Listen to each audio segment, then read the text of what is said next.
Hello and welcome to today's episode of LinkedIn with Louise. It is the first week in July and we are having a mixture of on-air coaching calls this month mixed in with some solo episodes, of which this is one. If you are new to the podcast, make sure you subscribe so that you don't miss the weekly episodes coming out every Wednesday. My goal is to help you raise your visibility and win business on LinkedIn. If there are some topics you would like me to cover on the podcast, then reach out and let me know. You can message me on LinkedIn. Come and connect at linkedin.com/in/Louise Brogan. And today I want to walk you through the key steps and things you need to include in your LinkedIn profile. So think of this as your LinkedIn profile checklist, if you will. If you'd like help, one-to-one help getting this done, then why don't you book a call with me and let's talk about how we can do this. I can help you in different ways. Either me and my team can write your profile for you. You can have a LinkedIn profile review, or you can book a VIP session and we can do it together. So 3 different ways we can do this. Either we do it all for you, we give you a review and you do it, or you and I work together, which actually is the most fun of all the options for me and for you. So go check it out at louisebrogan.com/work with me. Let's get it in the diary. Okay, without further ado, let's get into the LinkedIn profile checklist and all the things that you should be doing on your LinkedIn. Okay. I'm also making a video recording of this, which will be available on my YouTube channel if you want to go and check it out. So go to youtube.com/c/LinkedIn with Louise, and you can see the all the things I'm talking about on the video. There'll be a link to the video in the show notes, and there will also be a download to accompany this episode. Ooh, it's all very Amy Porterfield.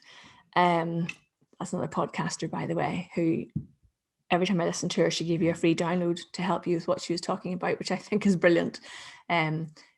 Resource heavy for me, but I thought for this particular episode, this would be really handy for people. So if you'd like the free checklist to go through all the steps for your LinkedIn profile, then go to louisebrogan.com/checklist and get your profile checklist. All right, so here we are on LinkedIn. Let's look at your LinkedIn profile and let's go through all the things that you need to make sure that you have ticked off to get the LinkedIn profile that's going to help you raise your visibility and win business on LinkedIn.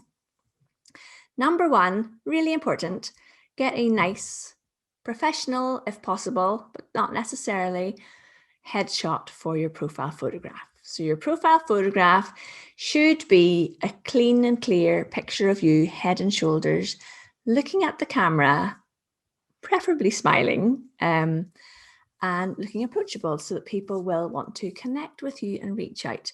Also, make sure that this is visible publicly so that if someone sees your comment on somebody else's post, they can see your face and they're more likely to click on your profile to find out more about you. So photograph, and then the second photograph you have on your profile is your background image or cover photo.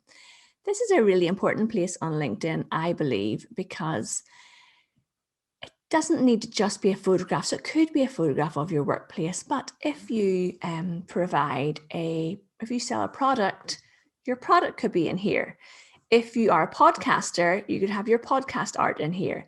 If, like me, you are a speaker, a podcaster, and do multiple things for your visibility, literally, I have listed those in my cover photograph. So you can see it's a speaker, LinkedIn expert, podcaster, small business champion. Then I have added in some images of me podcasting and me speaking. So it really tells a story. So use your cover photograph and your headshot photograph as well. Next step, you want to check your headline. So make sure your headline is attractive to the people that you want to work with. So does it tell people what it is that you do and who you do it for? I have, this is one of the most fun parts of working with people, is working out what their headline should be. And I see some real clangers on LinkedIn, and I see lots of people who have never actually updated their headline at all. So it's literally just their job title. So get a headline that attracts your ideal clients to come, or customers to come and click on your profile to find out more about you. Next, we have, if you provide a service on LinkedIn. So your business is coaching, consulting, podcasting, whatever it is, providing human resources support, whatever your service is, make sure you have your service page created on your profile. The little nifty trick to do this is joining the LinkedIn service page providers group on LinkedIn. I will make a video about that and post it on my YouTube channel to show you how to do that. So my profile says providing services. And if I click on see all details, it opens up a service page. And it literally is like a little company page post, but for service providers.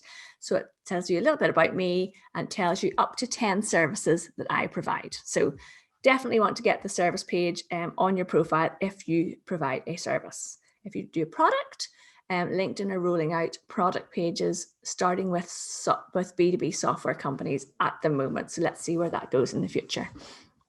Okay, if you want to use LinkedIn Creator Mode, we have a whole series of information and videos about that over on YouTube. And we're not going to go into that today because most people may not have Creator Mode switched on. So we will cover that another day. But suffice to say, if you have Creator Mode, go and check out the video, What is Creator Mode, over on YouTube. It allows you to say 5 topics that you are speaking about on LinkedIn and that you're going to create content around. All right, then the next thing is your contact info button. You can add in here your phone number, your email, your websites. You can add in multiple websites, by the way. So you can have a link in here to your podcast website, for example. Your Twitter handle, if you have one, and your birthday. I recently ran an experiment on my birthday and had my birthday visible to my network. And I got, not joking, about 250 messages from my network, which opened up conversations with quite a few people who are good leads for me. Now, lots and lots of people in my network are not going to ever become clients or customers, and that's absolutely fine. But it does start a lot of conversations with people, which can lead to something down the line and also really raises your visibility with somebody. So consider having your birthday showing. It doesn't tell you what age or what year you were born. So don't worry. You don't want people to know how old you are. All right. So next on your profile, the featured section, and this is your area where you get to highlight your products, services, your key things you want people to know about you. You could have a link to a free download page on your website, a link to your newsletter. Really, it's up to you and what you put in here, but you should definitely add content to your featured section. Then as we go down your profile, we have the about section. And this is really what I call the heavy lifting area of your profile. So once people have clicked on your name, your headline, they are scrolling down through your profile to see more about you. And the about section is a real opportunity to win those people over. This is when I do the VIP sessions with clients, this is definitely the place where we spend the most time, because most people have written just a few lines about who they are and what they do in here. And that's not what really this is about. If you are in business, this about section is about your customers and your clients, what they're struggling with and how you can help them, or you're the best person to help them. So you want to make sure you've included in here what the problems are that your customers have that you help them with, how you can help them, what services you provide or what products you have, and then always end with a request to connect with you, whether it's to connect you on LinkedIn, follow you on LinkedIn, you want to send somebody to your website, your email address, whatever it is, make sure you actually invite people to reach out to get in touch with you in your about section. Then as we go down to the experience section, I would like you to just have a look at your experience section and make sure it's up to date. And for all of the roles that you've done in the past, focus heavily on the experience that relates to what it is that you do now, because the keywords and the content in here is also used to help people find you on LinkedIn for your current products or services.